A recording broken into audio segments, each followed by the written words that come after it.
Hi everyone. So our next topic is an application of everything we've been studying so far. So it's an application of electric fields, potential, charges. We're going to use all those concepts and explain how a capacitor works. So a capacitor is a device and its main function is to store charge. Okay, and let me provide you some motivation as to why we're looking at this device. So we can model certain parts of our body as a capacitor. And one of those parts is the membrane of a cell. So cells are wrapped around by a phospholipid bilayer, right? This is a membrane that allows ions to pass through in and out of the cell. And this phospholipid bilayer, you probably know better than me, it's composed of a phosphorus head and a lipid tail. And the way that those parts of the phospholipid bilayer are arranged is the positive and negative charges live on the head of the phospholipids, and in the tails, there's very little charge. So what will happen is you'll have a net charge on one side of the phospholipid bilayer and then a net charge on the other side, and typically in cells, the positive side is on the outside of the cell and the negative side is on the interior of the cell. And so having these charges separated like this over some distance, which is the thickness of the membrane, that actually creates an electric field inside the membrane. And as we know, electric fields point from positive to negative, right? So it sets up an electric field this way, and that electric field creates a potential, right? A potential difference.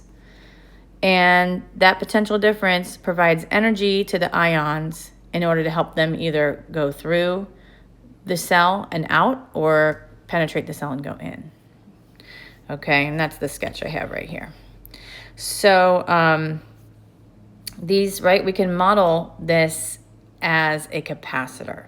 Okay, why? Because we have a separation of charges, and those charges are roughly equal in magnitude but opposite in sign. So let's talk about the field, okay, that a parallel plate capacitor creates.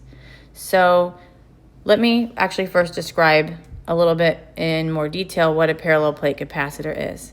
It's simply two conducting plates, okay, so these are conductors. And they're separated by a distance. And in that distance is a insulator, for example, air or vacuum. We'll be talking about, can't spell vacuum. I think there's two C's and one U. Who knows? So the point is that in between the conducting plates is a non-conducting material. And we'll be talking about vacuum being that non-conducting material. Okay, vacuum is basically air without any molecules in it, right? It's empty space. So, right, these two pieces of metal are the plates, and those plates are metal, which are conductors. And so what happens is when you charge a capacitor, one side of the plate has a positive charge, and the other side of the plate has a negative charge. Okay, and we'll talk about how that happens.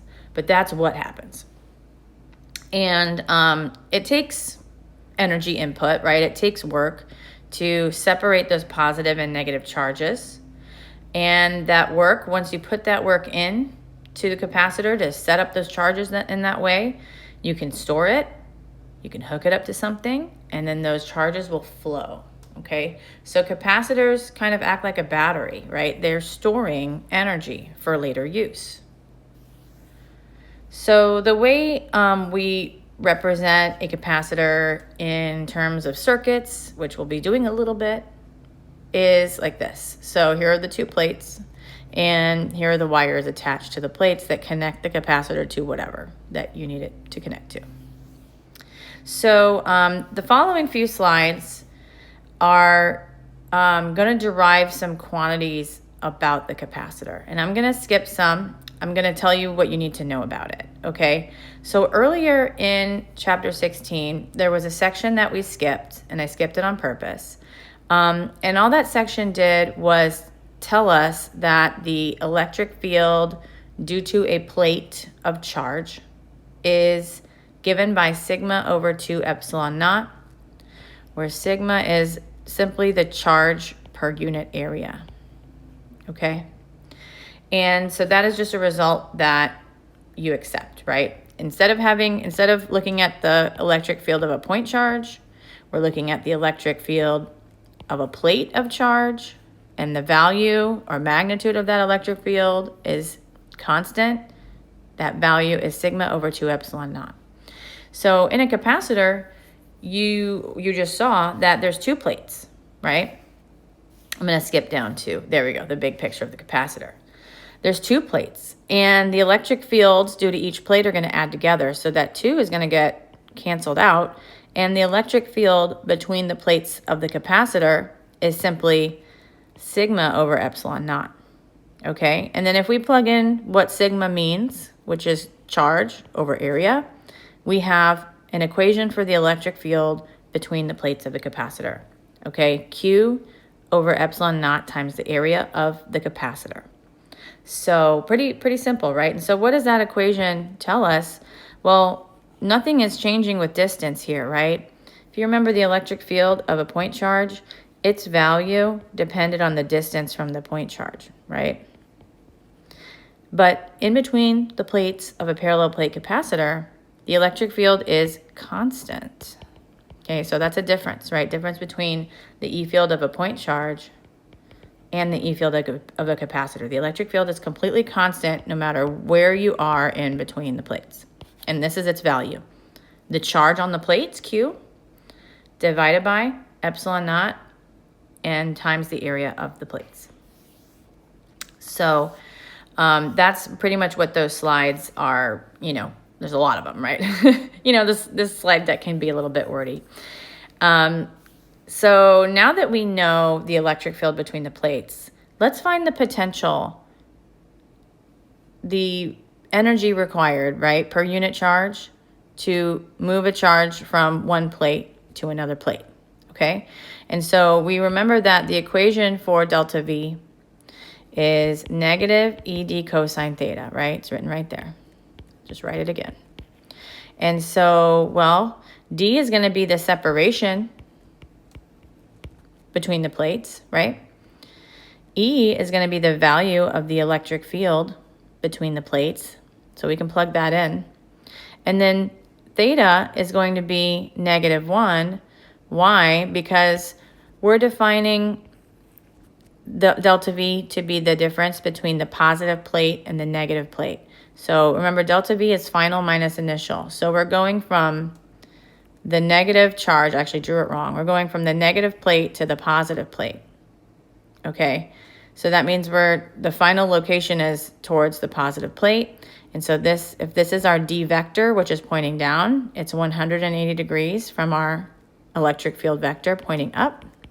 And so then cosine of 180 is -1, and the negatives cancel.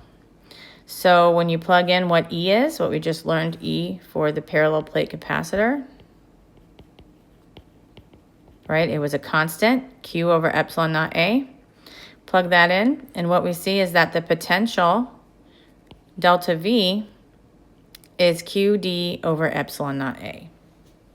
So that is the equation for the potential difference, okay, to bring a charge Q from the negative plate to the positive plate, okay?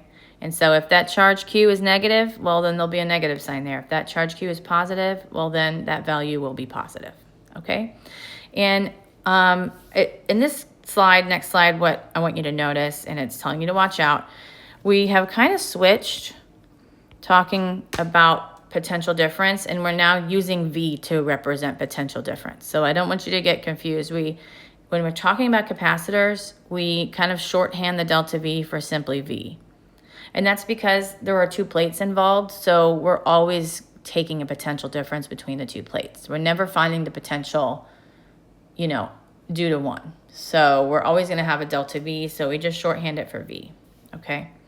So we found the potential difference to move a charge from the negative plate to the positive plate.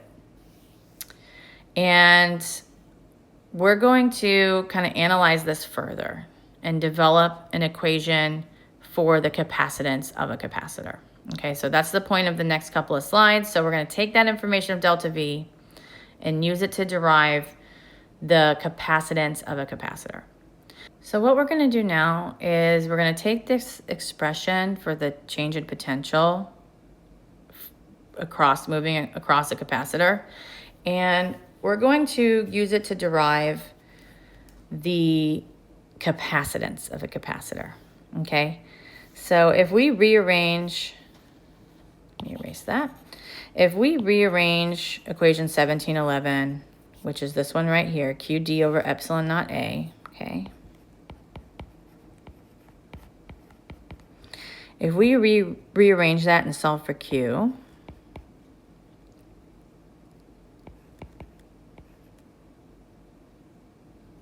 oh, forgot my A there.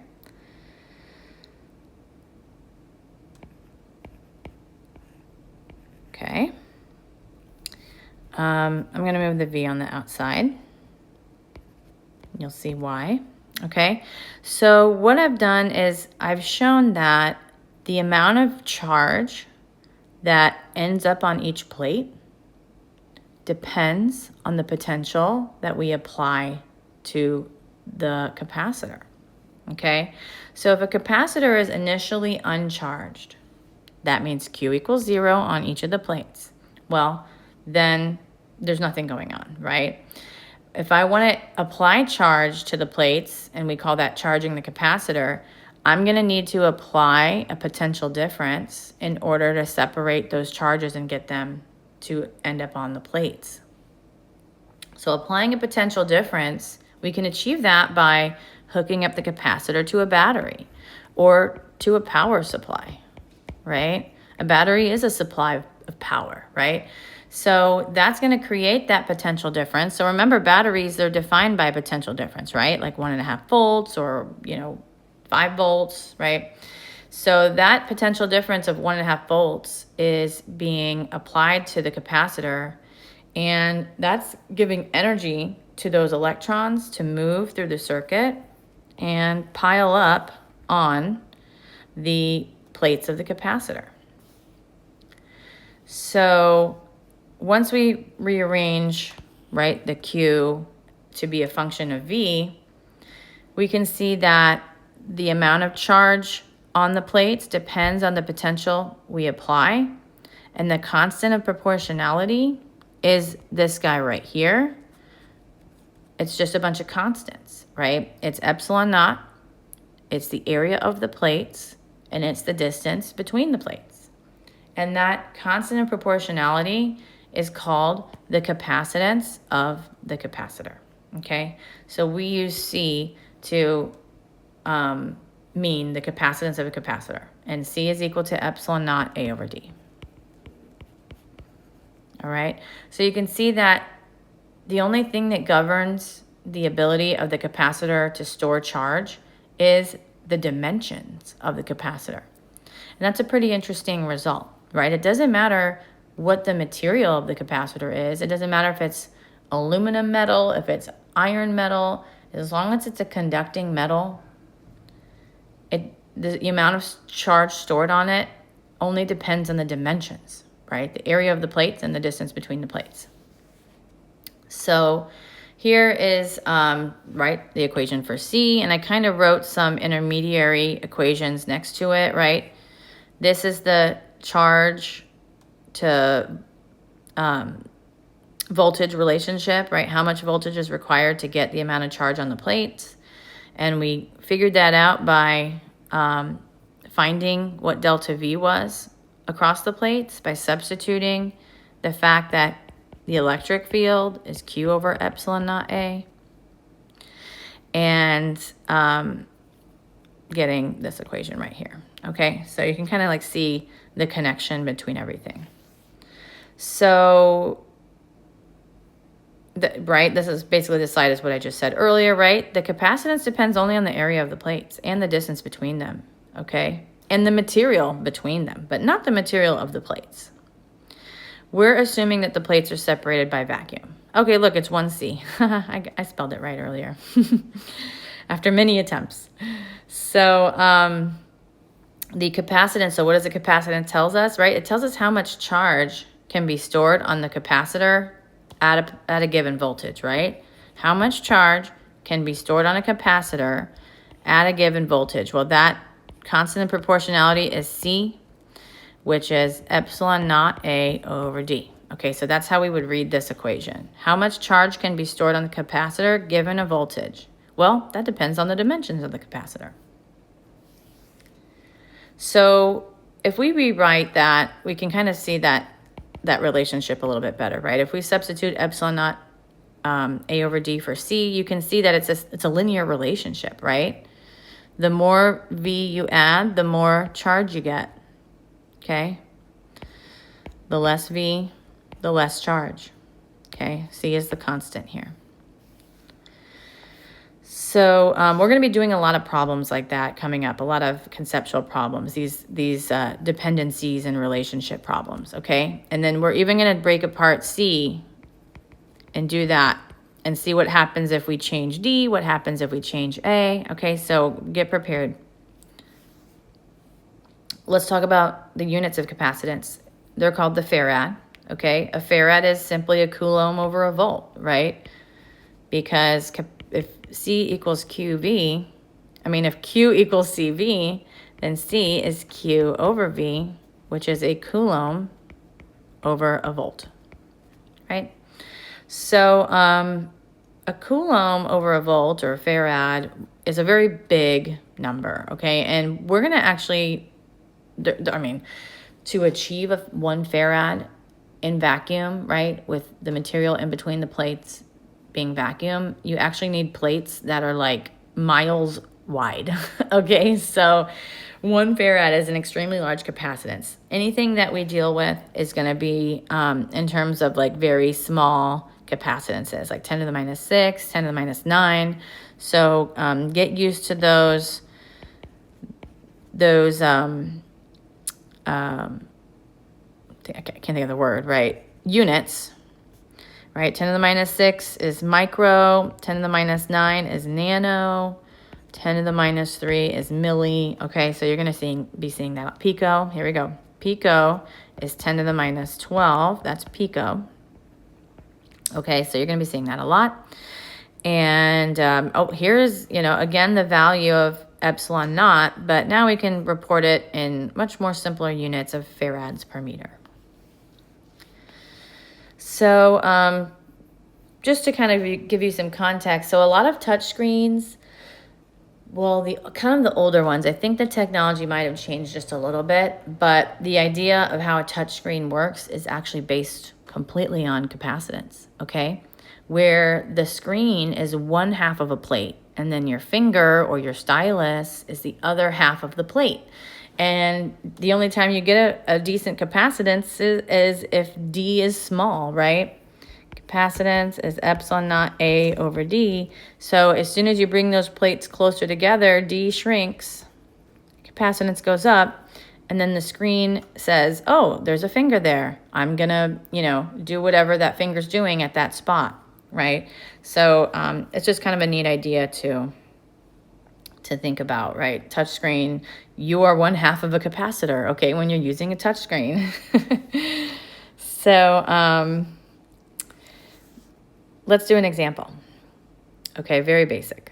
We have 2 square parallel conducting plates, and their dimensions are 5 centimeters by 5 centimeters, and their distance is 0.1 millimeters. What's the capacitance of this thing? Right, so we remember that capacitance only depends on dimensions. Okay, the area of the plates and the distance between the plates. So in this case, the area is a square. You can have round plates, right? You can have circular plates. You can have triangular plates. You can even have spherical plates, okay? And I'll get more into that in the next example. But it's important to recall but notice what shape the plate is so that you can calculate the area correctly. So the area is a square. And in SI units, 5 centimeters is 0.05 meters, okay? So the area of the plates is 0.0025 meters squared. The distance is 0.1 millimeters, so times 10 to the minus 3 meters, okay?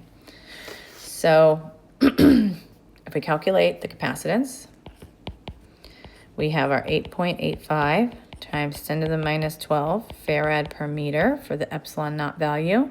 The area, 0.0025 meters squared. And then we're going to divide by the distance between the plates.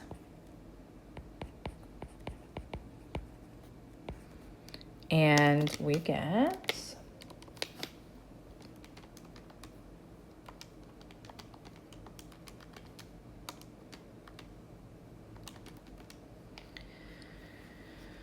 2.21 times 10 to the minus 10 farads.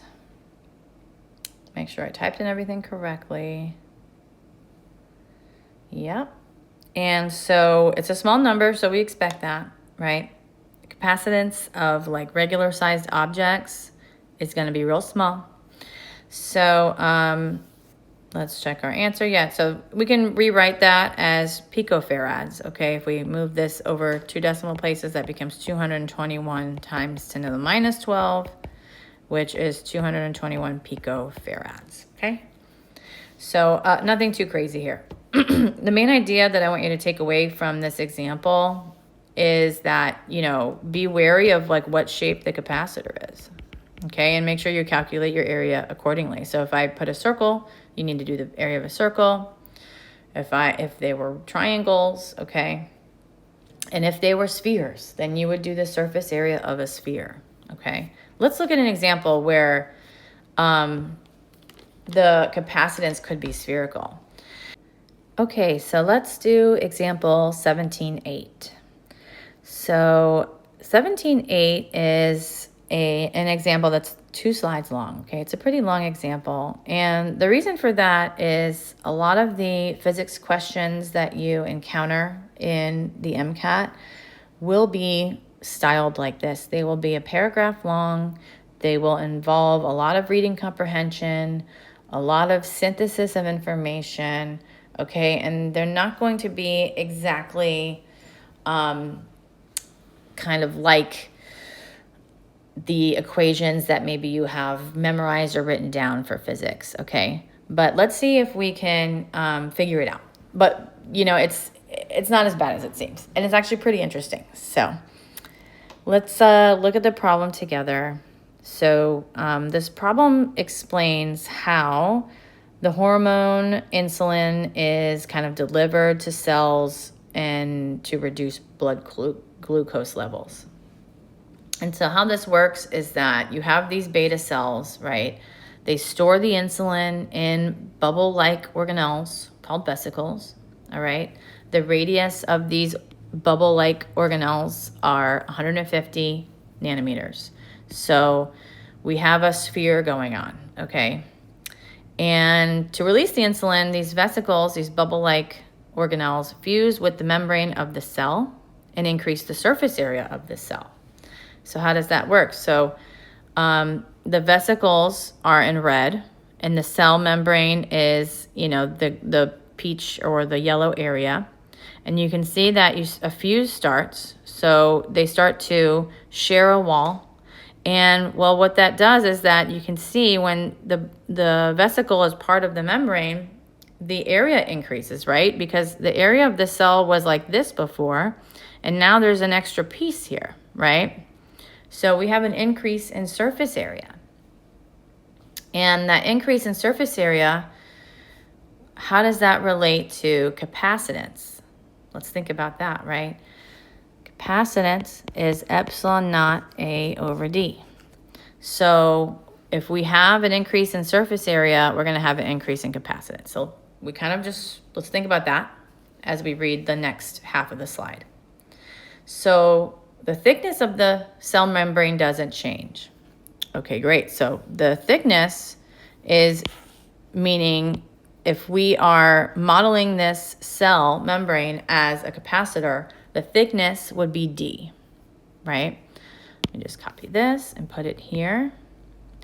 Because what we're doing is we're thinking about the cell as being a spherical capacitor. And I brought that up before, right? We can have any shape of a capacitor as long as it's an area.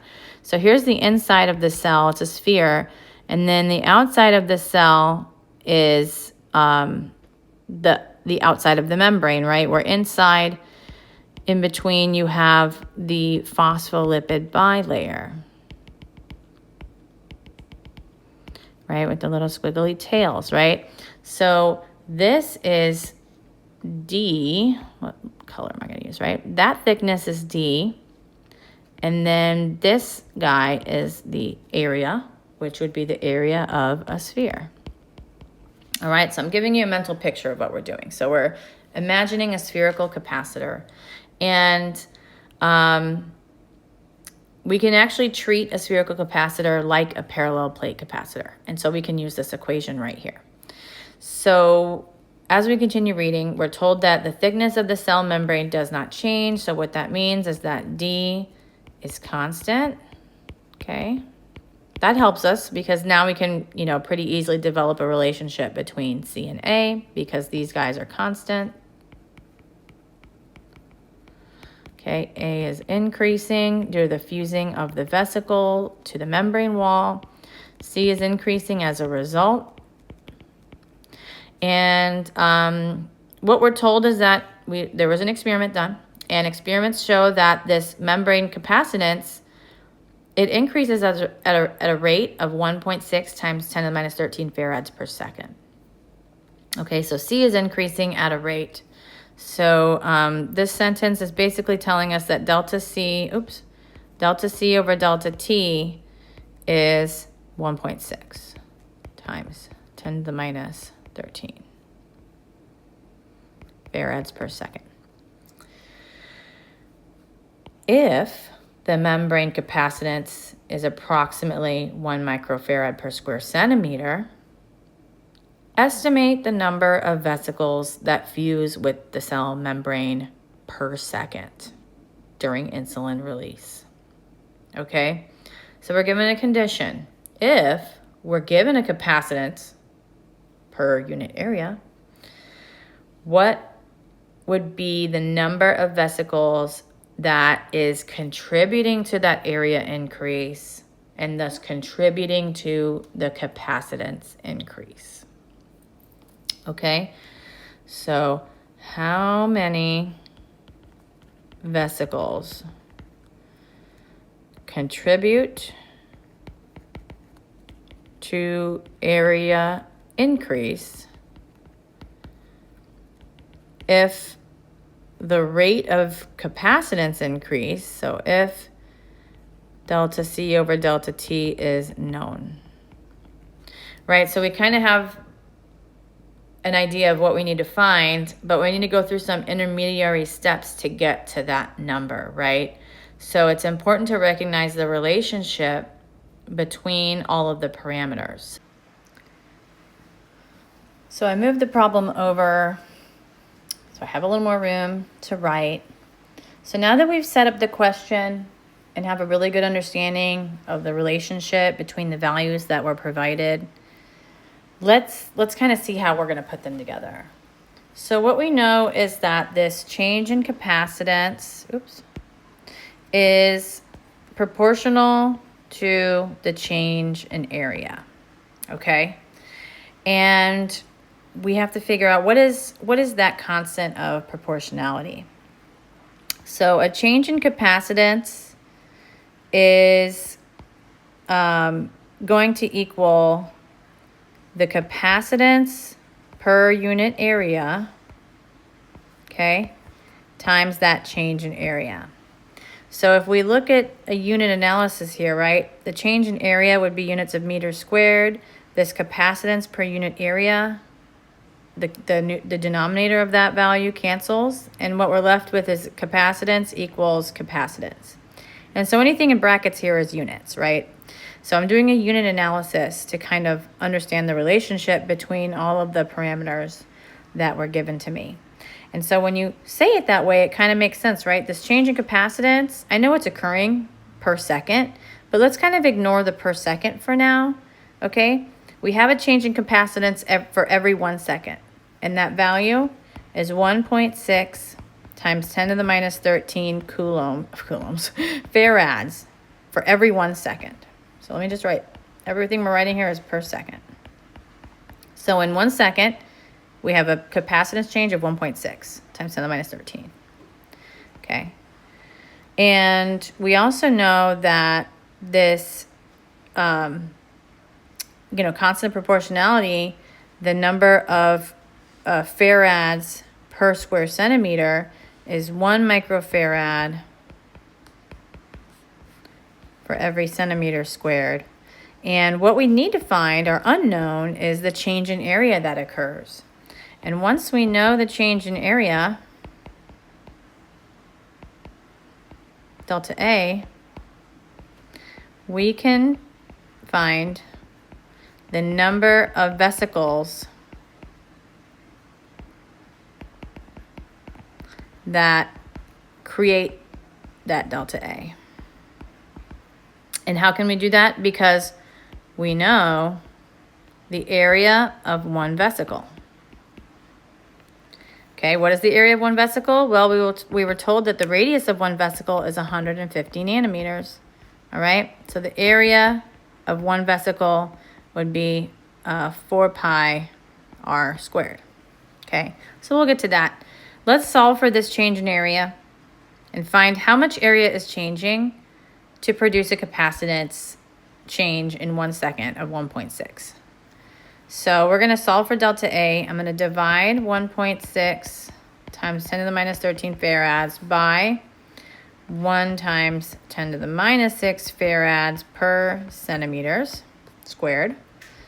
And I get a value of 1.6 times 10 to the minus 7. And the units here are, the farads cancel and the centimeters come up, centimeters squared. So that's how much, that's what delta A is, right? That's the change in area every second.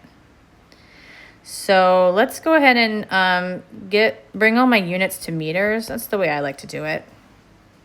So converting this to meters squared, I'm gonna do, I need 1 centimeter squared on the bottom, and 1 centimeter is 0.01 meters. Okay, and so then my conversion factor becomes 0.01 squared.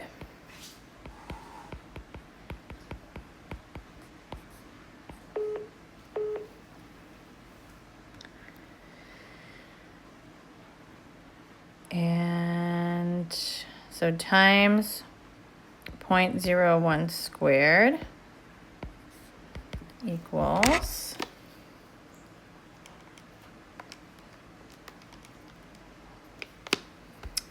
1.6 times 10 to the minus 11 meters squared. Okay, so that's delta A. That's the increase in area. So how many vesicles make up that increase in area? Well, let's find the area of one vesicle and then divide, right? And see how many make up the total area change. So one vesicle is the surface area of a sphere, 4 pi, and the radius is 150 nanometers, which I'm gonna write in SI units, meters squared. Okay, let's calculate that.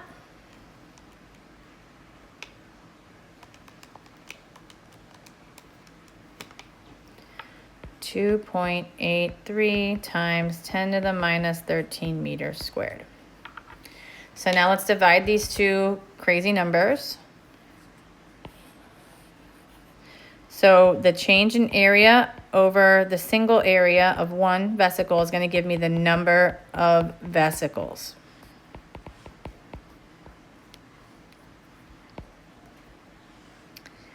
So 1.6 And this is every second, right? We kind of ignored the seconds. You saw that all the units had per second in it. We're kind of ignoring it. We're talking about what's going on in 1 second, okay? In 1 second, we have a change in area of 1.6 times 10 to the minus 11. We know that one vesicle, its area is a little bit smaller, 2.83 times 10 to the minus 13 meters squared. Let's divide those numbers to find out how many vesicles contribute to that area. And it comes out to be 56.58 vesicles. All right, so we can round that down to 56. I'm rounding it down because we're counting the number of vesicles. So if we don't have a complete one, we're not going to count it. So I'm going to say 56 vesicles every second, right? Because this is per second. This is in 1 second. So it'll be 56 vesicles per second.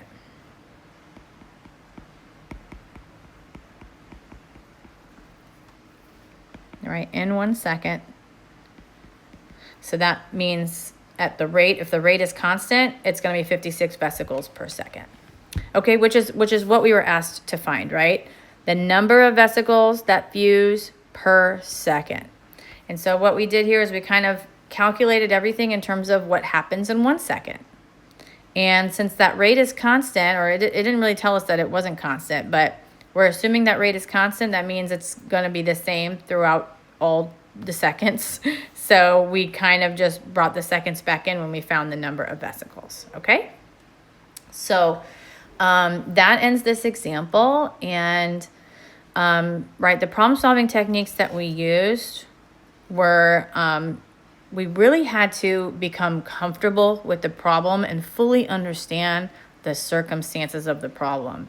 And that was so important because the units we were given were a little bit strange, right? Everything was in rates, and then we were given the capacitance per area, you know, and so they weren't exactly the units that we know in the equation for capacitance. So we had to really understand what's happening in the problem. We had to look at the picture, understand this increase in area in order to kind of figure out how these pieces go together. So now that we've gotten comfortable with the relationship between charge and potential and capacitance and the area or the distance between the plates, let's take a look at how they all affect each other in these conceptual questions. I think there's just one. There's just one. When we get to the energy analysis, there'll be more than one. So if we have a parallel plate capacitor and its potential difference between the plates is V, we increase it to 2V, what effect does this have on the capacitance C? Well, let's write down everything we know.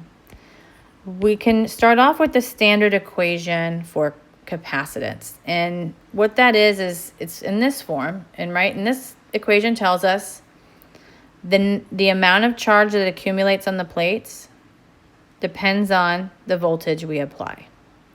And so if we change the voltage from V to 2V, what happens?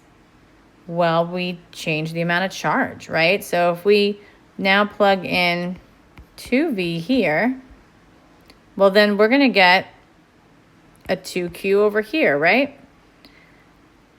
The question, though, wants to know, how does that affect C? Well, let's look at C. C is epsilon naught A over D.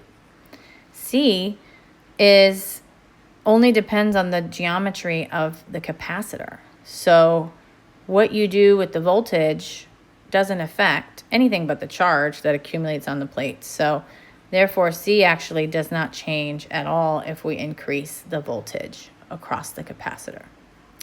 Okay, right? Because the capacitance is governed only by the geometry of the capacitor. So just to wrap up, right, we introduced what a capacitor was. It has two plates. They're made of a conducting material like a metal. And what happens is one plate has a charge of plus Q and the other plate ends up with a charge of minus Q whenever you apply a potential difference to the plates. And that arrangement allows charge to be stored. Okay, and we're going to see in the next section what happens. So The other thing we talked about is the fundamental equation for a capacitor, which states that the amount of potential you apply to the plates gives you a certain amount of charge. And that constant proportionality, C, is governed solely by the dimensions of the capacitor plates itself.